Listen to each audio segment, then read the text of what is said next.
ఒక మెడికల్ కాలేజీని సందర్శించడానికి దాదాపు 15,000 మంది వచ్చారు అంటే ఆ ప్రాంతంలో ఆ యొక్క హాస్పిటల్కు ఉన్నటువంటి ఇంపార్టెన్స్ ఏంటో ఒకసారి గమనించండి.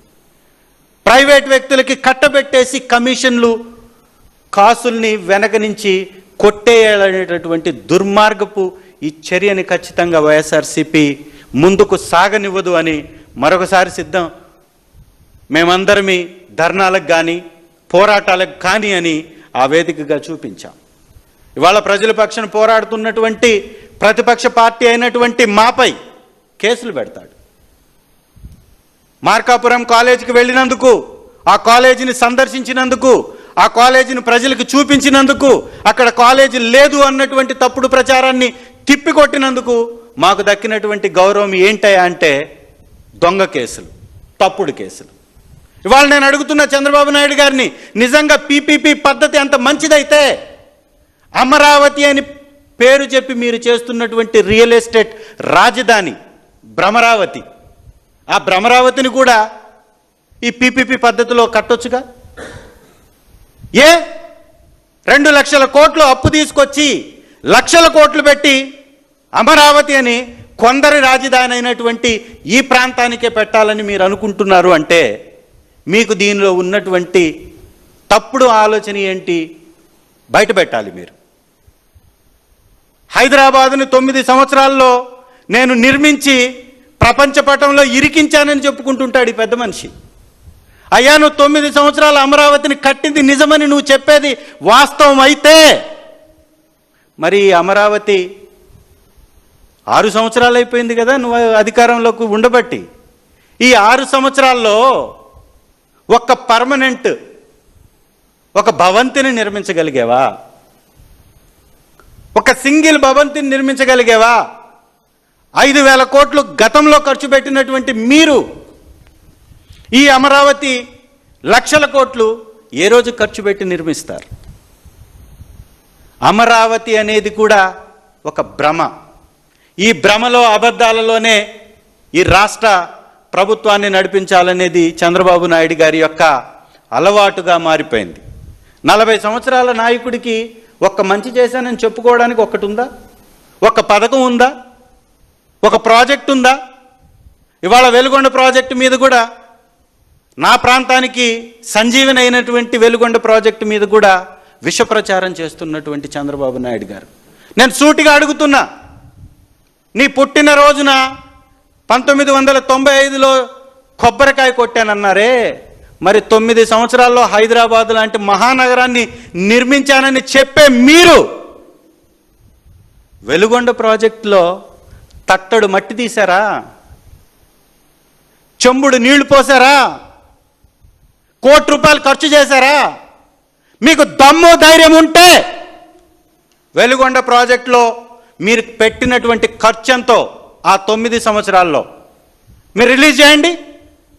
ఆ ప్రాజెక్టు మీద మీరు వెచ్చించినటువంటి ఆ ఖర్చు ఏంటో 2019 వరకు దాదాపు 14 సంవత్సరాలు ముఖ్యమంత్రి మీరు. ఈ 14 సంవత్సరాల్లో వెలుగొండ ప్రాజెక్టు మీద మీరు వెచ్చించినటువంటి ఖర్చు ఏంటో బయట పెట్టగలరా? 9 సంవత్సరాలు ముఖ్యమంత్రిగా ఉన్నప్పుడు 2004 వరకు మీరు ఎప్పుడైతే 1995 నుంచి రాజశేఖర్ రెడ్డి గారు వచ్చిన దాకా మీరు పెట్టినటువంటి ఖర్చు ఏంటో చూపించగలరా? మీరు ఖర్చు పెట్టుంటే ఇదే అసెంబ్లీ సాక్షిగా మీరు చెప్పగలరా? అంతా మోసం, అంతా భ్రమ, అంతా కల్పితం. వెలుగొండ ప్రాజెక్టు మీద తప్పుడు ప్రచారం విస్తృతంగా ఈ కూటమి నాయకులు చేస్తున్నారు. ఇవాళ ఈ కూటమి నాయకులు చెప్తున్నట్టుగా వెలుగొండ ప్రాజెక్టుని తెచ్చింది వారు కాదు.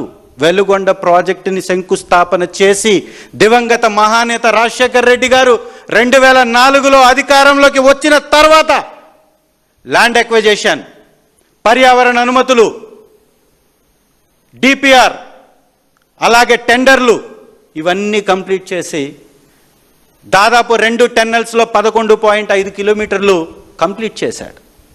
35 కిలోమీటర్ల 2 టన్నెల్ల పొడవులో రాజశేఖర్ రెడ్డి గారు 11.5 ఒకదానిలో, 6 కిలోమీటర్లు ఒకదానిలో దాదాపు 18 కిలోమీటర్లు కంప్లీట్ చేశారు. ఆ తర్వాత వచ్చినటువంటి చంద్రబాబు నాయుడు గారు 2014 నుంచి 19 వరకు వారు చేసినటువంటి పనేంటో తెలుసా?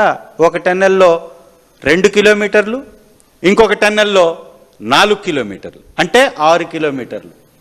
ఆ మిగిలినదంతా కంప్లీట్ చేసింది శ్రీ జగన్మోహన్ రెడ్డి గారు వైఎస్ఆర్ కాంగ్రెస్ పార్టీ ప్రభుత్వంలో.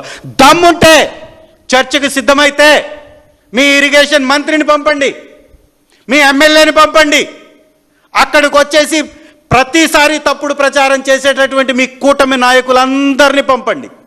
నేను వస్తా. వెలుగొండ ప్రాజెక్టుని సందర్శిద్దాం. వెలుగొండ ప్రాజెక్టుకి మీరు చేసినటువంటి దగ, మోసం, అన్యాయం మీ ముందే బయట పెడతానని మీ అందరి సమక్షంలో చెప్తున్నా. ఇది ఒక తప్పుడు ప్రచారం. ఏ విధంగా అయితే అప్పుల మీద తప్పుడు ప్రచారం చేస్తున్నారో ఆ విధంగా వెలుగొండ ప్రాజెక్టు మీద కూడా తప్పుడు ప్రచారం చేస్తున్నారు.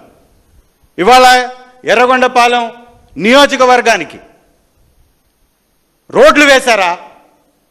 త్రిపురాంతకం టు ఎర్రగొండపాలెం హెడ్ క్వార్టర్కి వచ్చేటటువంటి రోడ్డు, ఆ నిర్మాణం 2 లైన్ల రోడ్డు నిర్మాణం చేయాలనేటటువంటి విధంగా మేము డిపిఆర్ సిద్ధం చేసి టెండర్లు పిలిచాం. ఇవాళ దాదాపుగా 1.5 సంవత్సరం, ఈ రోజుకి పని మొదలు కాల. ఇంకొక రోడ్డు పుల్లల చెరువు రోడ్డు మేము నూతనంగా రోడ్డు నిర్మించాలని మేము టెండర్లు పిలిస్తే టెండర్ క్యాన్సిల్ చేసేసి ప్యాచ్ వర్కులు వేస్తున్నారు. ఏ ఒక్క కొత్త నూతనమైనటువంటి రోడ్డుని నిర్మించకుండా ప్యాచ్ వర్కులతోటి ముఖ్యమైనటువంటి రోడ్లని కవర్ చేసేయడం, కేంద్రం ఇచ్చినటువంటి నిధులతోటి పంచాయతీ రోడ్లు వేసి అవే మా క్రెడిట్ అని చెప్పుకోవటం. ఇంత తప్పుడు సంస్కృతిని గతంలో ఎన్నడూ కూడా చూసినటువంటి పరిస్థితి లేదు. ఇంకా ఏదన్నా మాట్లాడితే